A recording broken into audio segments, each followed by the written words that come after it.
ये भारतीय जनता पार्टी ने एक दुर्दान अपराधी के पुत्र पे भरोसा दिखाया है। एक अपराधी पुत्र है, उनके पिता ने काफ़ी आतंक फैला के शाहपुर में रखा था। ये भी उसी के रास्ते पे चलते हैं, राइफ़ल बंदूक पे भरोसा करते हैं, कई राइफ़ल लेके घूमते हैं और कहते भी हैं कि हम लेके घूमेंगे। हाल ही के दिनों में एक दलित कर्मचारी को गाली देते हुए उनके ऊपर मुकदमा दर्ज हुआ। आज आपने नामांकन पर्चा दाखिल किया, पार्टी ने तीसरी बार भरोसा जताया हुआ है, क्या कहेंगे? बहुत बड़ी बात है कि आदरणीय लालू प्रसाद जी और तेजस्वी प्रसाद जी और पार्टी ने मेरे ऊपर भरोसा किया और ज़रूर भरोसा पे जो है हम उनके उतरेंगे।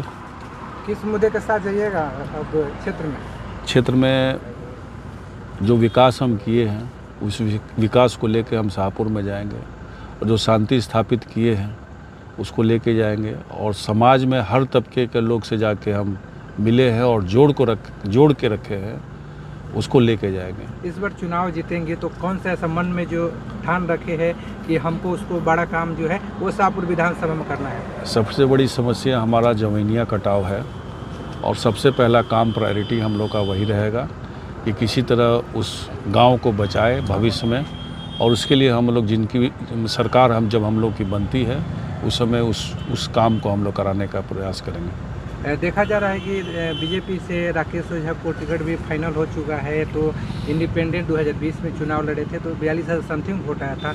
इस बार सीधी लड़ाई आपसे, इसको कैसे देखते हैं, कितना मार्जिन रहेगा? कोई लड़ाई नहीं है।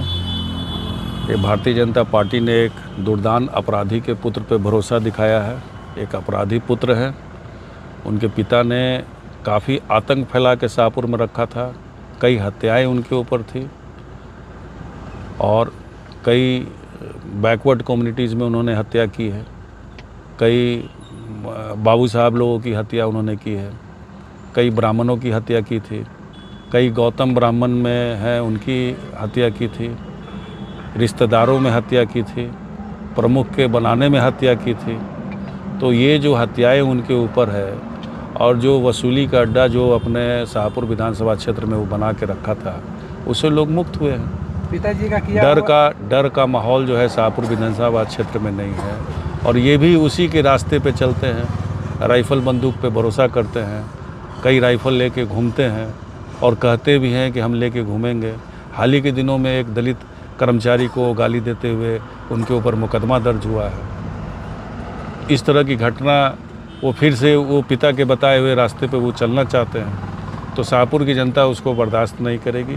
अमन चैन कायम है और फिर से यहाँ पे अपराधी युग को जो है स्थापित नहीं करना तो चाहते। क्या पिता के की हुई घटनाओं को बेटे पे प्रभाव पड़ेगा? बिल्कुल पड़ेगा। भारतीय जनता पार्टी ने आखिर अपराधी के पुत्र को देने का क्या भरोसा किया है? एक अपराधी के पुत्र को देने का क्या मतलब है? तो उस पर भरोसा है क्योंकि यहाँ से कई भारतीय जनता पार्टी के अच्छे उम्मीदवार थे। खुद यहाँ पे उम्मीदवार भारतीय जनता पार्टी से जीते हुए थे, वो भी लगे हुए थे। तो ऐसे कार्यकर्ताओं को दरकिनार करके भारतीय जनता पार्टी ने एक अपराधी के पुत्र पे पहले भी विश्वास किया।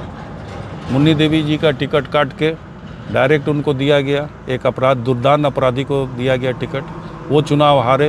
अब उनके बेटे पे विश्वास किया, ये भी चुनाव हारेंगे। आप अपराधी कहते हैं और वो भी उनका भी पूर्व में बयान आया हुआ है कि जो विधायक राहुल तिवारी है शाहपुर में, यहाँ पे जंगल राज है, उन्हीं का वहीं विधायक है। मेरे पास तो कोई केस भी नहीं है मेरे ऊपर। सारे लोग नहीं जानते हम किस पे विश्वास करते हैं, है ना? वो सारे लोग जानते हैं कि कितने बड़े इनके पिता दुर्दान अपराधी थे, सभी लोग जानते हैं। और उसी रास्ते पे वो उनकी भाषा, उनकी शैली सब उसी तरह है। तो इस बार जो वोट का प्रतिशत है उनको पता चल जाएगा। आप अपराधी कहते भैया, लेकिन जो बीजेपी है उन्हें वो इस बार भरोसा जताई है। हम तो कह रहे हैं कि बीजेपी अपराधियों को टिकट दे रही है? देती है, पिछले बार भी उनके पिता को दिया, अपराधी थे। नामांकन के दौरान बड़ी संख्या में जन सलाब देखा गया। लोगों का भरोसा रहा। 10 साल जो हम लोग काम किए हैं और प्रेम मोहब्बत रहा है, हर दुख में हम मौजूद रहे हैं। आग लगने की घटना हो, पानी में डूब के कोई मृत्यु हो जाएगी या आकाशीय बिजली से मृत्यु हो जाए, किसी तरह की दुर्घटना में जब लोग परेशान थे उसमें हम वहाँ मौजूद थे और काम भी किए हैं।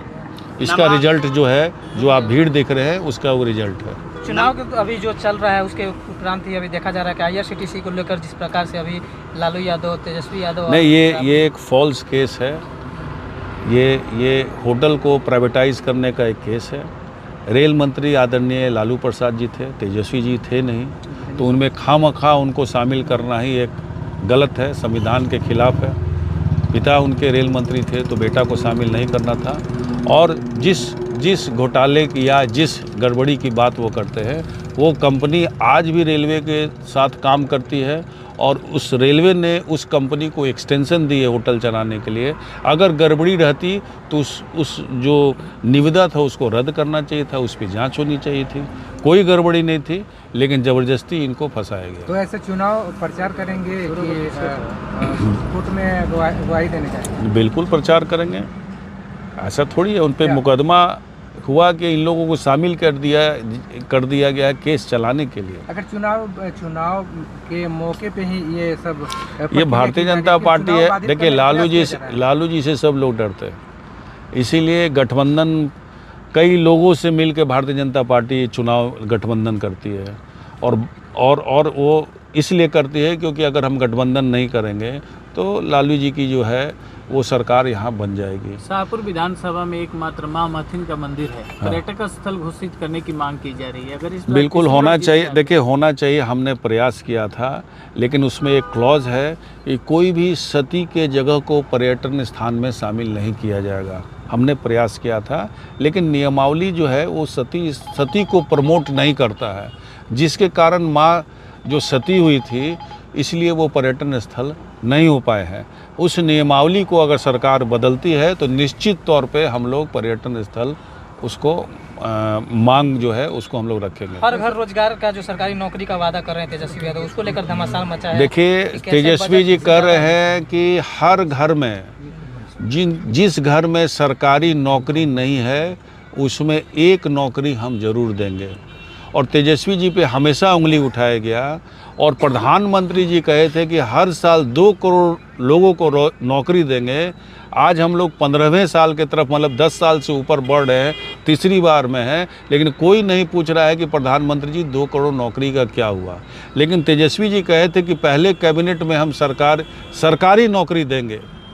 आज वो नीतीश कुमार जी 5 लाख जब हम लोग की सरकार थी उसमें नौकरी दिलाए। शिक्षक को सरकारी जो मान्यता है वो मिलना तय था। स्पोर्ट्स पॉलिसी बना, युवा आयोग का गठन हुआ, डोमिसाइल का हुआ। आज जो पेंशन बढ़ा वो तेजस्वी जी का देन है। और आगे जो माई बहन योजना है कि हर परिवार के महिलाओं को हर महीने 2500 रुपया हम देंगे, ये सारी योजनाओं को तेजस्वी जी का बात सुन के मुख्यमंत्री ने लागू किया है। तो ये तो सारी क्रेडिट जो है तेजस्वी जी को जाता है। तो क्या 2025 के चुनाव में जनता भरोसा करेगी तेजस्वी यादव? बिल्कुल करेगी। जनता के चलते आज जो भी पेंशन बढ़ा हो, जो भी सहायता सरकार के द्वारा मिल रही है, उसके हीरो तेजस्वी जी है। अगर ये मुद्दा नहीं उठाते तो नीतीश कुमार जी नहीं करते। अगर उनको करना होता तो अंतिम 20 साल पे ही क्यों करते, 19 साल पे ही क्यों करते, 20वें साल ही क्यों करते। अगर इस तरह के अगर जनता की अगर मदद करने के, डायरेक्ट मदद करने की इच्छा होती तो वो पहले ही लागू कर दिए होते। लेकिन मुद्दा ने किसी ने बताया, तेजस्वी जी ने बताया, उसको लागू किए, तो हीरो तो तेजस्वी जी हैं। क्या उम्मीद रखे इस बार कितने मतों से विजयी होगी? ये हम नहीं जानते हैं, लेकिन इस बार ज़रूर चुनाव जो है 2 चुनाव से बेहतर चुनाव होगा, क्योंकि हम लोग 100% काम करके शाहपुर की जनता को दिए हैं। सड़क के मामले में जो हुआ है, पुल पुलिया के मामले में हुआ है, स्वास्थ्य के मामले में हुआ है, बहुत सारे काम हम लोग किए हैं, अरबों रुपया का काम किए हैं। तो इस सब मामले को लेते हुए लोगों ने विश्वास किया था। जो थोड़ा बहुत हमारे कार्यकर्ता नाराज़ हैं वो भी जुड़ रहे हैं हम लोग के साथ। ये बड़ा हम लोगों के लिए मतलब साहस को बढ़ाने का काम कर रहा है। आपके दादाजी भी लगातार शाहपुर विधानसभा से जीतते। देखिए, ये चुनाव समाजवादियों की धरती रही है। पंडित रामानंद तिवारी जी ने इस क्षेत्र में सबसे ज़्यादा प्रतिनिधित्व किया है। और सबसे ज़्यादा अगर कहा जाए कि रोज़गार के मामले में, नौकरी के मामले में, हर गांव में, कई घर में उन्होंने नौकरी दिया। और उनकी जो इज्जत है, प्रतिष्ठा है, आज भी कायम है। तो निश्चित तौर पे ये जो चुनाव होगा एक समाजवादी परिवार के पुत्र का होगा, एक अपराधी परिवार के पुत्र के बीच में हो गए। ये शाहपुर की जनता तय करेगी कि समाजवादी के परिवार को पसंद करती है कि अपराधी के पुत्र को करती है। क्या संदेश देना चाहेंगे शाहपुर विधानसभा की जनता को? बिल्कुल, जितना हम लोग काम किए हैं और उस जो भरोसा किए हैं, आने वाले समय में और भी काम करके और भी बेहतर करके हम दिखाएंगे। ये भरोसा रखें और सभी कौम के लोगों को हर जात की इज्जत करते हुए हम शाहपुर को और आगे विकास की ओर ले जाएंगे। ये कहा जा रहा है कि 2 बार से जो शाहपुर विधानसभा का रिकॉर्ड नहीं टूटा है। एक आपके दादाजी भैया वही तो बोले हैं कि आप ही है, तो क्या ये रिकॉर्ड तोड़ पाइएगा? ये भैया देखिए, निश्चित तौर पे देखिए, मेरे बाबा बहुत सेवा किए हैं। जो जनता का सेवा करेगा उसको आशीर्वाद भी मिलेगा। तो हम 2 साल सेवा किए हैं, तो निश्चित तौर पे जो आप लोग जिस रिकॉर्ड की बात कर रहे हैं वो रिकॉर्ड जरूर टूटेगा। ठीक।